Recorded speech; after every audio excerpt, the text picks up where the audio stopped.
And welcome to सीखने का सफ़र। और आज हम करने वाले हैं लीड कोड का 1009 क्वेश्चन, जो कि है कॉम्प्लीमेंट ऑफ बेस 10 इंटीजर। देखो इस क्वेश्चन में हमें करना क्या है। इसके अंदर हमें मान लो कोई भी नंबर दे रखा है, उसका हमें कॉम्प्लीमेंट निकालना है और फिर कॉम्प्लीमेंट का जो डेसिमल में कन्वर्ट करने के बाद जो नंबर बनता है वो हमें बताना है। देखो बताती हूँ कैसे। जैसे हमें दे रखा है n इज़ इक्वल टू 5 को हम बाइनरी में कैसे लिखते हैं। देखो 1 2 की पावर 0 1 होता है, 2 की पावर 1 2 होता है, 2 की पावर 2 4 होता है, 2 की पावर 3 8 होता है। 5 कैसे होगा, 4 + 1 5 होता है, तो 1 0 1। ठीक है, अब इसका कॉम्प्लीमेंट क्या होगा। कॉम्प्लीमेंट का मतलब जहाँ पे 1 है उसको 0 बना दो और 0 है उसका 1 बना दो, 1 है 0 बना दो, 0 है उसका 1 बना दो। यहाँ तक वैसे हमें जाना ही नहीं है क्योंकि 5 हमारा यहीं तक है। ठीक है, इधर हमें जाने की जरूरत ही नहीं, 8 वाला हमें लेना ही नहीं है। ठीक है, क्योंकि 5 हमारे यहाँ कंप्लीट हो जाता है, तो हम यहाँ लेंगे। अब देखो ये जो है ना, ये इसका कॉम्प्लीमेंट बन गया कि उल्टा बना दिया। अब यहाँ पे देखो तो ये सिर्फ 2 की वैल्यू पे 1 है, तो इसका आंसर क्या आया 2 है, यानी कि 5 का कॉम्प्लीमेंट 2 है। अब 10 की बात करें तो क्या होगा, 8 और 2 जो होता है वो तो 10 होता है। मतलब बाइनरी में अगर हम वो लिखेंगे 10 को तो कुछ ऐसा दिखेगा कि 1 2 4 8 और 8 और 2 10 होता है। ठीक है, और अगर आपको ऐसे वाला कन्वर्जन नहीं आता है तो हम ऐसे भी कन्वर्ट करके देख सकते हैं। देखो देखो, सबसे पहले यहाँ पे हमने 10 लिखा, 2 5 ज़ा 10 होता है, 0 रिमाइंडर बचा, 2 2 ज़ा 4 होता है, 1 रिमाइंडर बचा क्योंकि 5 था, और यहाँ 2 1 ज़ा 2 होता है, 0 रिमाइंडर बचा। ठीक है, फिर आगे तो हम जा ही नहीं सकते, तो क्या हुआ, ये 1 0 बना और वही हमारा ऐसे बना। तो इसका कॉम्प्लीमेंट क्या होगा, 0 की जगह 1 आ जाएगा, 1 की जगह 0, 0 की जगह 1, 1 की जगह 0। यानी कि कॉम्प्लीमेंट क्या होता है, 1 की जगह 0 कर दो, 0 की जगह 1 कर दो। अब ये नंबर क्या बना, अब देखो यहाँ 1 2 4 8 है, तो ये 4 और 1 5 बना, वही हमारा आउटपुट है। ये होता है कॉम्प्लीमेंट निकालना। ठीक है, अब हम इसको करेंगे कैसे, क्योंकि हमें तो ये ऐसे ही बना है, इसको कन्वर्ट करके इसमें लाना पड़ेगा। तो हमें इस चीज़ के लिए एक चीज़ पता होनी चाहिए कि अगर 5 है, मान लो 5 था हमारा, जिसको हम कहते थे 101। अगर मैं इसको इतने ही जितनी बार इसमें जितनी बिट्स है, इसमें कितनी बिट्स है 3 है, 3 बार ही मैं 1 1 के साथ इसका एक्सोर निकाल दूँ। एक्सोर में क्या होता है, 0 एक्सोर 0 क्या होता है, 0 होता है, 1 एक्सोर 1 क्या होता है, 0 होता है, और 1 एक्सोर 0 1 होता है, 0 एक्सोर 1 1 होता है। मतलब अगर सेम है तो 0 होगा, डिफरेंट है ये वाली बिट्स तो 1 होगा। तो यहाँ सेम है 0, डिफरेंट है 1, सेम है 0, तो ये क्या आया 1 2 4, तो क्या है ये 2 आ गया। तो इसके लिए आपको क्या पता होना चाहिए कि जो हमारा ओरिजिनल नंबर है ना, अगर उसके अंदर जितनी बिट्स हैं, अगर मैं उतनी ही बिट्स सारी 1 ले लूँ और उसके साथ हमारे ओरिजिनल नंबर का एक्सोर निकाल दूँ, तो मुझे उसका कॉम्प्लीमेंट मिल जाएगा।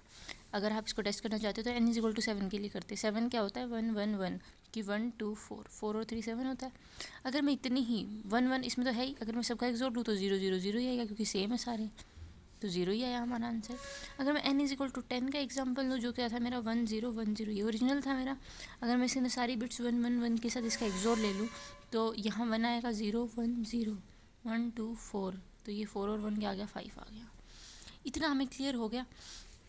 इसके अंदर कंसेप्ट क्या है हमारा, हम यूज़ जो करने वाले हैं, सबसे पहली चीज़ तो कि जो हमारा ओरिजिनल नंबर n है उसका हम एक्सोर ले लेंगे, जितनी भी उसके अंदर नंबर ऑफ बिट्स हैं उतने ही 1 1 1 लेके। ठीक है, अब इसको हम करने कैसे वाले हैं, इसको उसके लिए हमें सारे 1 बनाने पड़ेंगे सबसे पहले, जितने उसमें बिट्स हैं। तो उसके लिए मैं यहाँ पे कोड लिखती हूँ, फिर मैं आपको उसका ड्राई रन करके दिखाऊंगी। तो सबसे पहले मैं क्या करूँगी, इंट सारे ऑल 1 बनाने हैं मुझे, उसको मैं पहले इनिशियलाइज़ करूँगी 0 से। ठीक है, और एक मैं टेम्परेरी बनाऊंगी जिसके अंदर मैं n ही स्टोर करने वाली हूँ, ताकि हमारी ओरिजिनल n की वैल्यू हमें बाद में एक्सोर करने के काम आ जाए, और इसको भी एक बार के लिए हम 1 को कन्वर्ट करने के लिए यूज़ कर रहे हैं टेम्प को।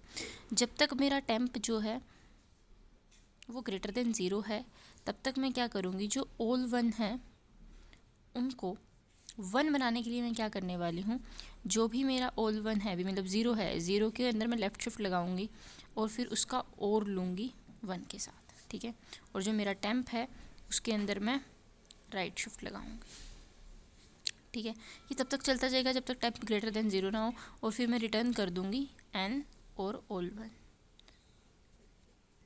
ठीक है, इसको अब ये हो कैसे रहा है, देखो इसको ध्यान से देखना है कैसे ये लेफ़्ट शिफ्ट करने से और लेने से 1 से सारे 1 कैसे कन्वर्ट होते हैं।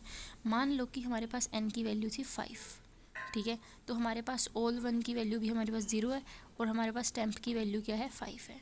तो अभी टेम्प हमारा ग्रेटर देन 0 है, ये कंडीशन सेटिस्फाई हो रही है।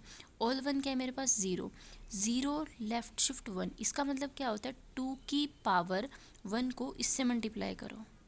2 की पावर 1 को मैंने अगर इससे मल्टीप्लाई किया तो क्या आएगा 0 ही आएगा। और 0 का और लो 1 के साथ तो क्या आएगा 0 और 1 1 होता है, क्योंकि और में तो क्या होता है ना 1 1 1 होता है, 1 0 भी 1 होता है, 0 1 भी 1 होता है, लेकिन 0 0 ही सिर्फ 0 होता है। ठीक है, तो मेरा ऑल 1 क्या आया 1 आ गया।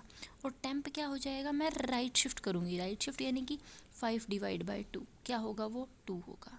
पर ग्रेटर देन 0 भी है तो दोबारा हम ऑल 1 निकालेंगे। ऑल 1 क्या है हमारे पास 1, अब ये क्या आ गया 2 की पावर 1 इंटू 1 यानी कि 2। तो मैं क्या करूँगी 2 और 1 करूँगी। अब 2 और 1 करने से क्या होगा, 2 और 1 करने से ये होने वाला हमारा, जैसे 2 क्या होता है 1 0 और 1 क्या होता है ये। अगर इधर करूँगी तो 1 1 3 आ जाएगा, तो मेरा ऑल 1 क्या आ गया 3 आ गया। उसके बाद मैं गई टेम्प पे, टेम्प में क्या आ गई मेरी राइट शिफ्ट, यानी कि जो 2 था मेरा 2 डिवाइड बाई 2 कितना हो गया मेरा 2 1 2 होता है 1 हो गया। अभी भी ग्रेटर देन 0 है, फिर ऑल 1 लगेगा। 3 पे लेफ्ट शिफ्ट लगेगी तो क्या होगा ये 2 की पावर 1 इंटू 2 इंटू 3 6, और 6 और 1 कितना होगा अब मेरा 6 कितना होता है 4 और 2 6 और ये 0। ठीक है, और 1 ये होता है। इसका और लिया मैंने, क्या आया 1 1 1 आया, यानी कि क्या है ये 7। ठीक है, ऑल 1 आया मेरे पास 7, और उसके बाद मेरे पास टेम्प क्या आया 1 था। अगर 1 को मैं डिवाइड बाई 2 करूँगी क्योंकि राइट शिफ्ट है तो क्या आएगा 0 आएगा। अब आगे नहीं चल सकते।